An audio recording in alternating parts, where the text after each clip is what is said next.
Thomas Hayes joins me now for a closer look at the U.S. housing market, founder, chairman, and managing member of Great Hill Capital. Good to see you, sir. We talked about this last time, in fact, that was one of the key things that we were looking at was the housing market, that it was still, while softening, still robust. How do we describe it now after this latest report? Yeah, well, I think this is the lagged effect of the tightening cycle, Phil, which started in March by the Fed.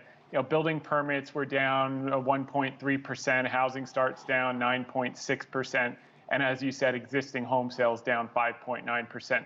When you double the cost of capital in such a short period of time, that has a tendency to happen with the 30-year fixed over 5%. However, I think this is setting us up for an opportunity, Phil, and the reason that I say that is we have a structural underbuild of about 3.8 million units, and we've got 72 million millennials. And when you look at some of the home builders that cater to the starter homes, like D.R. Horton, like Pulte Homes, like KB Homes, D.R. Horton's trading about half its historic multiple, trading at 5.4 times next year's earnings. Pulte Home trading at 4.3 times next year's earnings, and KB Home trading at 3.35 times next year's earnings, compared to the market trading at about 18.5 times next year's earnings. You start to look at these and you say, yeah, you'll get some cancellations, but cancellations have only ticked up modestly relative to history, and I think that really sets up an opportunity for the calm hand to wait for maybe the next pullback on these home builders and start to think long term, because that demand is not going away. But let's be honest, if I was having a beer with you and we were talking about the housing market off the record, we would probably talk each other into saying, why don't we wait a few months or wait till things settle down? In fact, Fitch had a report just out saying that they think that the housing market could dip as much as 15%, which even to me as a big market watcher, house prices are up 60, 70, 80% from just 2-3 years ago. So giving back 10 or 15% doesn't seem like that big of a drop, does it? I agree 100%. I do think we could see a further softening in prices, but I think in terms of units produced by the home builders, if we're looking at it as an investment standpoint, if we're looking at it as a real estate investor saying, should we buy houses now, existing houses, et cetera, or should we wait for the market to cool a little bit? I don't have a great answer for that. That's not my knitting. What I look at is overshoots in terms of publicly traded securities. And if you look at the S&P 500 down about 11% year to date, the whole home builder index is down double that. To give you an idea, new entry-level housing supply averaged about 150,000 units per year from 2000 to 2010. In the 2010s, it dropped to 65,000 a year, and in 2020, it dropped to 55,000. So there is a structural undersupply, and we have more demand coming online with 72 million millennials, average age 31, 32, and the average starter home purchase age now is all the way up to 33. So this is going to be structural demand for the next 5 years. And I do think we're closer to the end of the tightening cycle than we are to the beginning.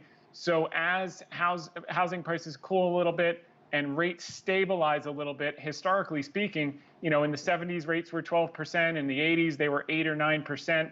They're still historically low. We just need to get that footprint, the size of the new supply, to a more normalized level. They can't afford these 3,000 and 4,000 square foot houses that were built for the baby boomers who are aging in place, but they will be able to afford the $300,000 and $350,000 starting homes, even at a 5 or 5.5% 30-year fixed. In New York City, I think it doesn't like 500 square feet go for a couple $1 million now, probably in New York City. I saw a stat that says that the prices have surpassed where they were prior to the pandemic, which makes New York City unbelievably expensive. I saw one stat that said that the United States is short nearly 3.5 to 4 million units. Now, part of it is that multifamily or apartments that we're talking about.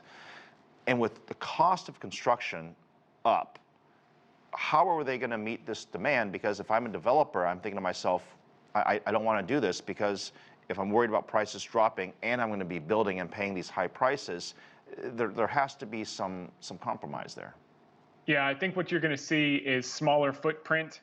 I think that's the name of the game. You want to think of Levittown post-World War II, when they built smaller houses that met the demand for that demographic.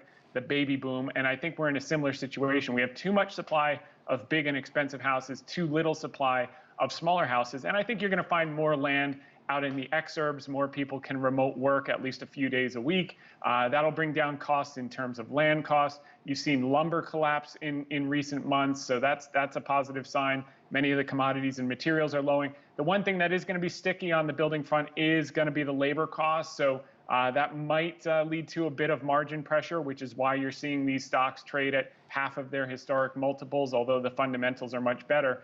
But if you do put it in perspective, many of these are trading in terms of value. In terms of price, they're trading at or maybe slightly above 2006 levels, but the fundamentals have gotten so much better over the last 16, 17 years. So it's not go rush out and buy today, but if we get any further weakness in the fall, you may want to take a look at some of these for the longer term, because that demand is not going away irrespective of the cost of capital. And I suppose jobs has a lot to do with this, because if you don't have a job, you obviously can't buy a house. So we'll be watching that number very closely as well. Thomas Hayes, good to see you, my friend.